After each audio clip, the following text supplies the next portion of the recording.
जय हिंद दोस्तों। पिछली वीडियो तक हमने राजनीतिक तंत्र से जितने भी क्वेश्चन थे वो कंप्लीट किए थे। आज हम पंचायती राज एवं लोक नीति से संबंधित जितने भी क्वेश्चन होंगे उनको कंप्लीट करेंगे।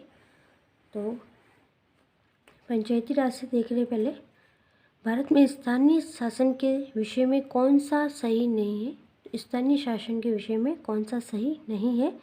तो स्थानीय निकायों के 30% स्थान स्त्रियों के लिए आरक्षित है, तो ये सही नहीं है, क्योंकि जो 73वां संविधान संशोधन अधिनियम 1992 था उसके अनुसार महिलाओं के लिए जो आरक्षित सीटें हैं वो 33% से कम नहीं होनी चाहिए, तो ये गलत होगा। बाकी भारतीय संविधान के अनुसार परिसंघीय प्रणाली में स्थानीय शासन जैसी कोई स्वतंत्र कोटि नहीं है। स्थानीय शासन के लिए वित्त का उपबंध एक आयोग करता है और स्थानीय निकायों के लिए निर्वाचन एक आयोग करता है, तो इसमें जो ऑप्शन बी होगा वो सही होगा। जो पंचायती राज संस्था है भारत में ग्रामीण जो है स्थानीय स्वशासन की एक प्रणाली है, और जो पंचायती राज व्यवस्था है उसको 73वां संविधान संशोधन अधिनियम 1992 के माध्यम से जमीनी स्तर पर लोकतंत्र का निर्माण करने के लिए संवैधानिक बनाया गया था और देश में ग्रामीण विकास का कार्य सौंपा गया था। तो इसमें जो ऑप्शन भी होगा कि स्थानीय निकायों के 33% स्थान जो है स्त्रियों के लिए आरक्षित है, 33% से कम नहीं होने चाहिए। पंचायती राज व्यवस्था में शासन प्रणाली की संरचना क्या है। तो ग्राम, खंड और जिला स्तर पर स्थानीय स्वशासन की त्रिस्तरीय संरचना, तो ऑप्शन जो सी होगा वो सही होगा। जो 73वां संविधान संशोधन अधिनियम है उसके अनुसार पंचायती राज व्यवस्था में त्रिस्तरीय संरचना है, जिसमें ग्राम, फिर खंड और फिर जिला स्तर पर स्थानीय स्वशासन की त्रिस्तरीय संरचना, तो ये सी सही है इसमें। अक्टूबर 1959 में पंचायती राज भारत में सर्वप्रथम आरंभ किया गया था। सर्वप्रथम राजस्थान में आरंभ किया गया था। 2 अक्टूबर 1959 को राजस्थान का जो जिला है नागौर उसमें लागू किया गया था ये, और उसके तुरंत बाद ही ये व्यवस्था 1959 में आंध्र प्रदेश में भी लागू की गई, तो ऑप्शन ए सही होगा इसमें। वर्ष 1993 में अधिनियमित नए पंचायत राज बिल में पहले से हटकर अनेक नए प्रावधान हैं। निम्नलिखित में से कौन सा ऐसा प्रावधान नहीं है। तो पंचायत के सदस्यों के लिए नियमित पारिश्रमिक ताकि उनकी समय पाबंदी और जवाबदेही सुनिश्चित हो, तो ये कोई प्रावधान नहीं था। इसके अलावा अन्य क्षेत्रों के साथ साथ भूमि, ग्रामीण विकास, प्राथमिक शिक्षा और सामाजिक वानिकी के क्षेत्र में अनेक सम्मिलित दायित्व, सभी पदों के लिए उसके रिक्त होने पर निर्वाचनों का आज्ञापक किया जाना, पंचायतों में 1/3 पदों तक महिलाओं का सर्वाधिक प्रतिनिधित्व, इसमें जो ऑप्शन डी होगा वो सही होगा। एक कॉलेज का विद्यार्थी अपने नगर की नगर परिषद में चुने जाने का इच्छुक है। उसके नामांकन की वैधता अन्य शर्तों के साथ साथ इस महत्वपूर्ण शर्त पर निर्भर होगी कि वह उसका जो नाम है वो मतदाता सूची में सम्मिलित हो, तो ऑप्शन सी जो होगा सही होगा। सूची 1 या सूची 2 को सम्मिलित कीजिए। सूचियों के नीचे दिए गए कूट का प्रयोग करते हुए सही उत्तर चुनिए।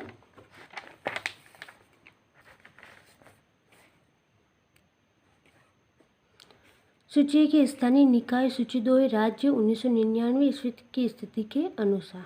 तो उप प्रभाग स्तर पर जिला परिषद असम, मंडल प्रजा परिषद आंध्र प्रदेश, जनजातीय परिषद मेघालय और ग्राम पंचायतों का अभाव मिजोरम। तो ग्राम पंचायतों का अभाव है मिजोरम में। मेघालय और नागालैंड जो है उनमें भी ग्राम पंचायतों का अभाव है, तो ऑप्शन ऐसा ही होगा इसमें। यदि पंचायत भंग होती है तो किस अवधि के अंदर निर्वाचन होंगे। तो 6 माह के अंदर निर्वाचन होते हैं। निम्नलिखित में से भारत में पहला नगर निगम कहाँ स्थापित हुआ था। तो भारत में जो पहला नगर निगम है मद्रास में हुआ था, इसलिए, और मद्रास जो है नगर निगम भारत का सबसे पुराना नगर निगम है। इसकी स्थापना जो है 1688 में हुई थी और सबसे पुराना नगर निगम है ये। अगर कलकत्ता की बात करें तो कलकत्ता नगर निगम की स्थापना 1876 1876, बम्बई का जो है 1881 और जो दिल्ली है वो 1958। ऑप्शन जो बी होगा वो सही होगा इसमें। संविधान 73वां संशोधन अधिनियम 1992 जिसके लक्ष्य देश में पंचायती राज संस्थापनों को प्रोत्साहित करना है, निम्नलिखित में से किन चीज़ों की व्यवस्था करता है? जिला योजना समितियों का गठन करने की, राज्य निर्वाचन आयोगों द्वारा सभी पंचायतों का चुनाव कराने की और राज्य वित्त आयोगों की स्थापना करने की। तो तीनों की, तो ऑप्शन जो डी होगा वो सही होगा। पंचायत अनुसूचित क्षेत्रों में विस्तार अधिनियम 1996 के अंतर्गत समाविष्ट क्षेत्रों में ग्राम सभा की क्या भूमिका या शक्ति है? तो ग्राम सभा के पास अनुसूचित क्षेत्रों में भूमि का हस्तांतरण रोकने की शक्ति होती है। ग्राम सभा के पास लघु वनोपज का स्वामित्व होता है। तो ऑप्शन जो बी होगा वो सही होगा। अनुसूचित जनजाति एवं अन्य पारंपरिक वनवासी वन अधिकारों की मान्यता अधिनियम 2006 के अधीन व्यक्तिगत या सामुदायिक वन अधिकारों अथवा दोनों की प्रकृति एवं विस्तार के निर्धारण की प्रक्रिया को प्रारंभ करने के लिए कौन प्राधिकारी होगा?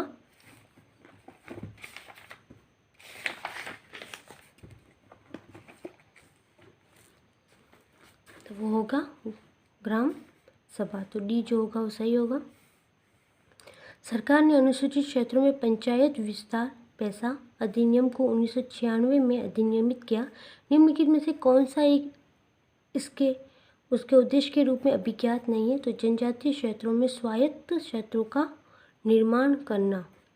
ऑप्शन सी सही होगा। पंचायती राज व्यवस्था का मूल उद्देश्य क्या सुनिश्चित करना है? कि एक तो विकास में जन भागीदारी हो और लोकतांत्रिक विकेंद्रीकरण हो। तो ऑप्शन जो सी होगा वो सही होगा इसमें। निम्नलिखित कथनों पर विचार कीजिए। किसी भी व्यक्ति के लिए पंचायत का सदस्य बनने के लिए न्यूनतम निर्धारित आयु 25 वर्ष है। नहीं, 25 वर्ष नहीं, 21 वर्ष है। पहला गलत होगा। दूसरा, पंचायत के समय पूर्व भंग होने के पश्चात पुनर्गठित जो पंचायत होगी वो केवल अवशिष्ट समय के लिए ही जारी की जाएगी। तो दूसरा सही होगा। अब हम लोक नीति के क्वेश्चन देखेंगे। कृषि लागत और मूल्य आयोग CACP के निम्नलिखित में से कौन कौन से उद्देश्य है? तो कृषि मूल्यों का स्थिरीकरण, कृषकों के लिए सार्थक वास्तविक आय स्तरों का सुनिश्चय और लोक वितरण पद्धति के माध्यम से उपभोक्ताओं को आवश्यक कृषि मूल्य उचित दरों पर उपलब्ध करवाकर उनके हितों की रक्षा करना। तो जो ए होगा वो सही होगा। भारत के राष्ट्रीय मानवाधिकार आयोग के विषय में निम्नलिखित कथनों पर विचार कीजिए। तो इसका जो अध्यक्ष होगा अनिवार्य रूप से भारत का सेवानिवृत्त मुख्य न्यायमूर्ति होना चाहिए। इसकी प्रत्येक राज्य में राज्य मानवाधिकार आयोग के नाम से संस्थाएं है। नहीं, ये गलत है। इसकी शक्तियाँ केवल सिफारिश प्रकृति की होगी। आयोग के एक सदस्य के रूप में एक महिला की नियुक्ति करना आज्ञापरक है। तो जो डी होगा वो सही होगा।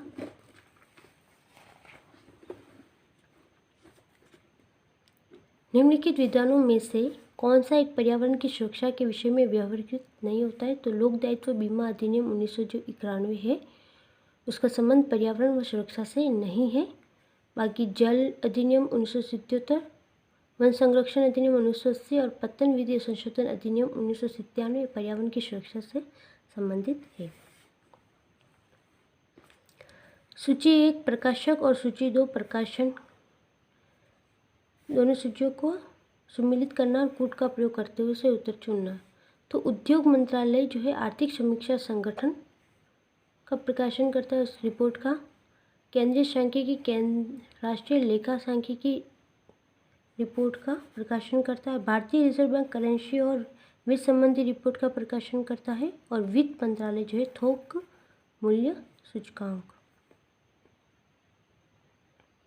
उद्योग मंत्रालय जो होता है वो थोक मूल्य सूचकांक का, और जो वित्त मंत्रालय है, एक मिनट, उद्योग जो मंत्रालय है वो थोक मूल्य सूचकांक का करेंगे, क्योंकि उद्योग है तो थोक मूल्य में होगा। केंद्रीय सांख्यिकी लेखा सांख्यिकी से रिपोर्ट जारी करेगा। भारतीय जो रिजर्व बैंक है वो करेंसी और वित्त संबंधी रिपोर्ट, और जो वित्त मंत्रालय है वो आर्थिक समीक्षा संगठन। तो जो ऑप्शन बी होगा वो सही होगा। वित्त मंत्रालय आर्थिक समीक्षा संगठन। रेलवे अंचलों के लिए संसद सदस्यों की परामर्शदात्री समिति का गठन किया जाता है संसदीय कार्य मंत्रालय द्वारा। तो जो ऑप्शन सी होगा वो सही होगा। निम्न कथनों में से कौन सा एक सही नहीं है कि भारत के सभी राज्यों में महाराष्ट्र में सर्वाधिक संख्या में समाचार पत्र प्रकाशित होते। महाराष्ट्र में नहीं होते, मध्य प्रदेश में होते, एमपी में सबसे ज़्यादा समाचार पत्र प्रकाशित होते। इसके अलावा संसद के अधिनियम के अंतर्गत स्थापित हुई भारतीय परिषद एक स्वायत्त अर्ध न्यायिक संगठन है। पत्र सूचना कार्यालय सूचना माध्यमों से जुड़े लोगों की मान्यता प्रदान करता है ताकि उन्हें सरकारी क्षेत्रों में आसानी से सूचना प्राप्त हो सके।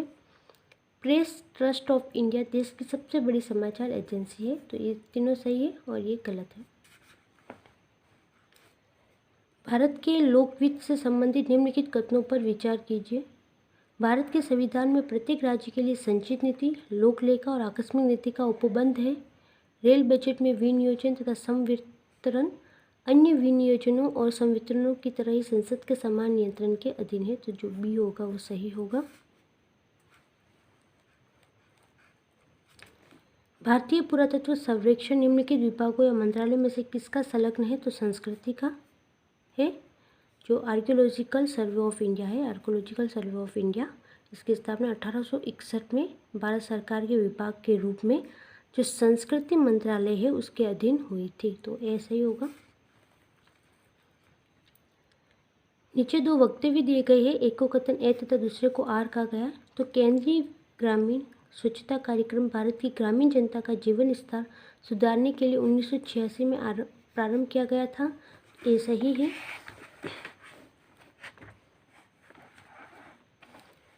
ग्रामीण स्वच्छता का विषय भारत के संविधान में संवर्धित सूची में, तो ये गलत होगा क्योंकि जो संवर्धित सूची में नहीं है ये राज्य सूची में है ये। तो इसी सही होगा, इसमें ए सही है परंतु आर गलत है।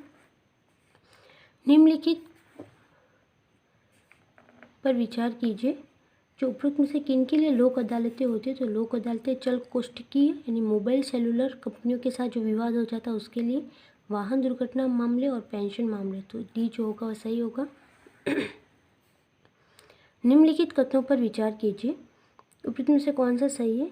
तो भारत के संविधान में पुरुष और महिला द्वारा समान कार्य करने के लिए समान वेतन देने को बढ़ावा देने के लिए कोई उपबंध नहीं है। तो ऐसा नहीं है समान, ऐसा ये गलत होगा, उपबंध है इसमें। भारत के संविधान में पिछड़े वर्गों को परिभाषित नहीं किया गया है। तो ऑप्शन जो बी होगा सही होगा। निम्नलिखित कथनों पर विचार कीजिए। सामाजिक न्याय और अधिकारिता मंत्रालय देश भर में लागू की गई योजना राष्ट्रीय बाल श्रम परियोजना का प्रचालन करता है। तो जो श्रम एवं जो रोजगार मंत्रालय है, श्रम एवं रोजगार मंत्रालय जो है वो देश भर में लागू की गई योजना राष्ट्रीय बाल श्रम परियोजना का प्रचालन करता है। तो श्रम एवं रोजगार मंत्रालय करता है। और गुरुपद स्वामी समिति बाल श्रम विशेष से संबंधित है। ये तो ये सही है। भारत सरकार ने 1979 में बाल श्रम जो है उनकी समस्याओं को से निपटने के लिए आवश्यक सुझाव देने के लिए एम.एस. गुरुपद स्वामी की अध्यक्षता में 16 सदस्यीय समिति का गठन किया था। तो ये सही है।